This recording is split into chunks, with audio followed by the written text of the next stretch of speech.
Hello guys, good morning. Welcome to my channel सुकुम study. तो आज हैं 10 दिसंबर और 10 दिसंबर के जितने महत्वपूर्ण करंट अफेयर हैं हमने इस वीडियो में कवर किया है। तो चलिए बिना देरी के वीडियो को शुरू करते हैं और वीडियो के अंत में हम आपसे पूछेंगे एक प्रश्न जिसका जवाब आप हमें कमेंट में पूरा डिटेल्स में ज़रूर दें। और आप इन प्रश्नों को भी आप डिटेल्स में जवाब दें, जितनी जानकारियाँ आपको हैं उनका जवाब हमें ज़रूर दें, ताकि आपको लिखने से आपकी भी जानकारियाँ बढ़ेगी और चीज़ें याद रहेगी। तो चलिए बढ़ते हैं पहले प्रश्न की ओर। और पहला प्रश्न है हमारा, हाल ही में रविंद्रनाथ टैगोर साहित्य पुरस्कार 2020 किसने जीता है? तो ये जीता है Jaipal Singh. Option B is the right answer.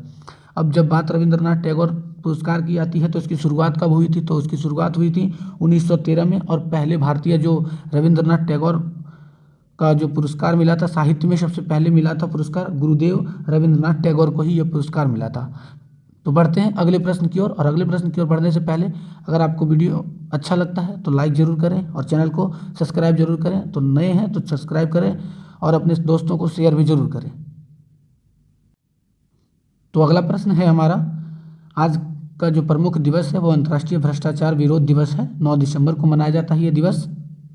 किसके लिए मनाया जाता है? तो भ्रष्टाचार को लेकर ये दिवस मनाया जाता है। अब अगला प्रश्न है, हाल ही में कौन भारतीय मूल के व्यक्ति WHO फाउंडेशन के प्रथम CEO बने हैं? तो ये बने हैं Anil Soni. Option C is the right answer. बात WHO की है तो स्थापना 1948, टोटल सदस्य 194, जो मुख्यालय है वो जेनेवा में है।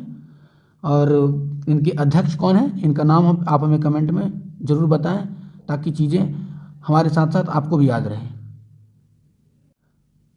तो अगला प्रश्न है हमारा, हाल ही में कौन फार्मूला 2 रेस जीतने वाले पहले भारतीय बने हैं? ये बहुत ही इंपॉर्टेंट प्रश्न है। ये 3-4 शुरुआत के जितने भी प्रश्न हैं वो उनमें 1-2 प्रश्न पिछले डेट के भी हैं जिनमें बहुत इंपॉर्टेंट प्रश्न है। कहीं ना कहीं आपको NTPC में कहीं ना कहीं एग्जाम में पूछे ही जाएंगे ये प्रश्न।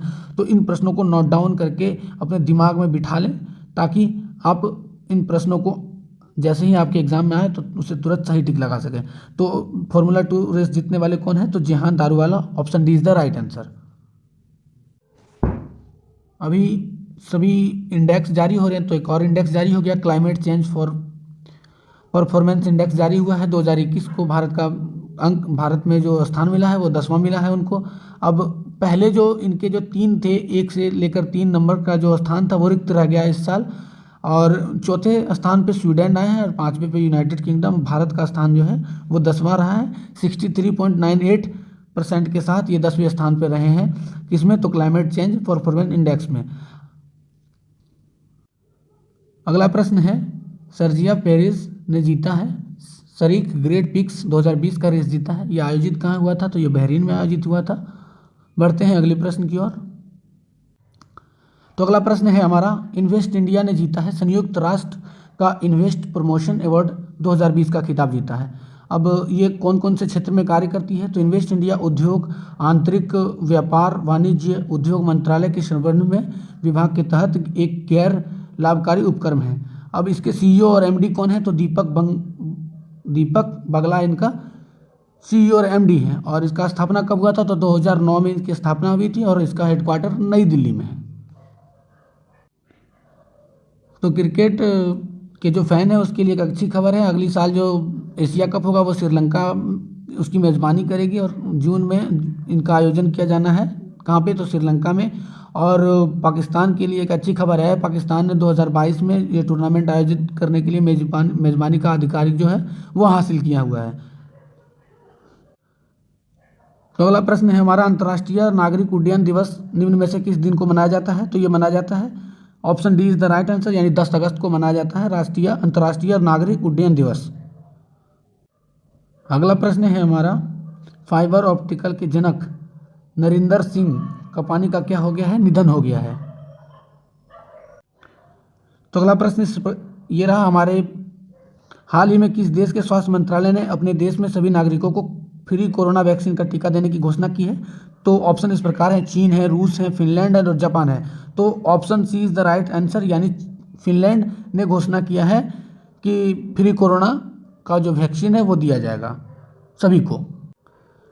तो अगला महत्वपूर्ण प्रश्न है, अन्य 5 व्यक्तियों के साथ सीरम इंस्टीट्यूट के आधार पूनावाले भी चुने गए हैं Asian for the year.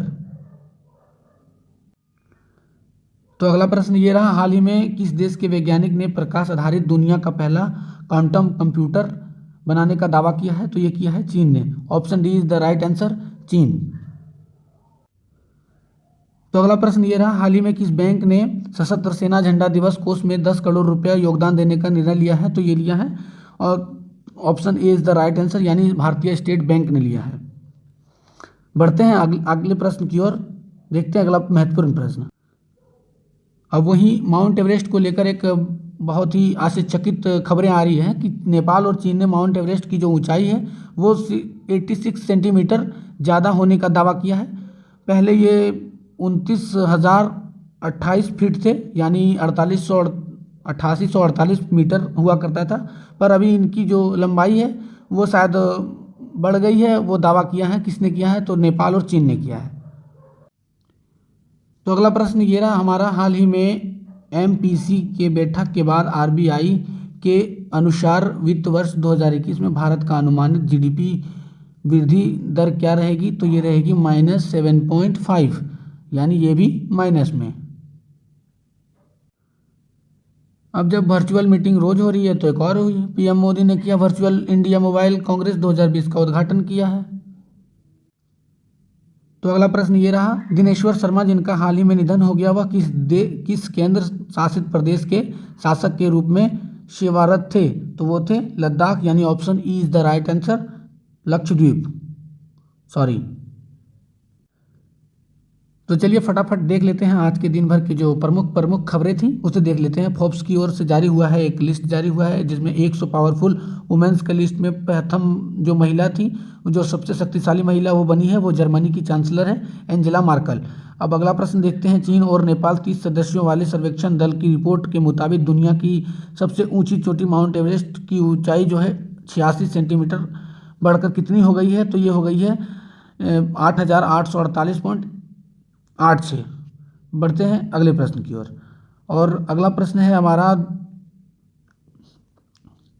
Britain ने दुनिया का पहला सर्टिफाइड कोरोना टीका 90 साल की मार्गरेट कीनन को दिया है। तो इस दिन का नाम क्या रखा गया है? तो ये दिन का नाम रखा गया है वैक्सीन डे, यानी वी डे। तो अगला प्रश्न है, अंतर्राष्ट्रीय ओलंपिक समिति ने पेरिस 2024 में होने वाले खेलों में से किस खेल को आधिकारिक तौर पर ओलंपिक खेलों में दर्जा दे दिया है? तो ये दिया है ब्रेक डांस को इन्होंने दिया है दर्जा। तो अगला प्रश्न है, सेना प्रमुख जनरल एम नरवाने ने किन देशों को 6 दिवसीय यात्रा पर गए हैं? तो ये गए हैं संयुक्त अरब अमीरात और सऊदी अरब गए हैं। अब अगला प्रश्न है, रिजर्व बैंक आरबीआई ने महाराष्ट्र में स्थित किस बैंक का लाइसेंस रद्द कर दिया है? तो कर दिया है द कराड़ जनता सहकारी बैंक लिमिटेड का रद्द कर दिया है। बढ़ते हैं आगे और देखते हैं आज का कोरोना केसेस कितने हो गए भारत में? तो 97,35,850 और मौतें 1,41,360। केंद्रीय शिक्षा मंत्रालय ने नई बैग पॉलिसी जारी की है जिसमें बैग का भार कितने किलोग्राम से अधिक नहीं होना चाहिए? तो ये 5 किलोग्राम से अधिक नहीं होना चाहिए, यानी कि बच्चों की स्कूल की जो बैग होती है वो 5 किलो से ज़्यादा नहीं होनी चाहिए। इससे बच्चों के जो शारीरिक रूप से जो प्रभाव पड़ते हैं वो थोड़ा कम होगा, इसीलिए ये सरकार ने ऐसी कदम उठाई है। अब फोर्ब्स ने लिस्ट जारी ही किया है 2020 में सर्वाधिक शक्तिशाली 100 महिलाओं में से किन भारतीय महिलाओं को जगह प्राप्त हुआ है? तो निर्मला सीतारमन जो 41 रैंक हासिल किए हैं भारत में पहले नंबर पे रहे, और नडार मल्होत्रा और मजुमदार शो, ये तीन महिलाएं थी। अब आज के लिए इतना ही। अगर आपको हमारा वीडियो हेल्पफुल लगता है तो ज़रूर लाइक करें, सब्सक्राइब करें हमारे चैनल को, और साथ में साथ आप अपने दोस्तों के साथ शेयर भी जरूर करें। तो आज का हमारा प्रश्न है, विश्व मृदा दिवस 2020 का थीम क्या था? तो इसका राइट आंसर आप हमें कमेंट में ज़रूर बताएं। तो बहुत बहुत धन्यवाद आपको हमारे चैनल से जुड़ने के लिए। ऐसे ही प्यार बनाए रहें और हमारे चैनल से जुड़ें और अपने साथियों को जोड़ें।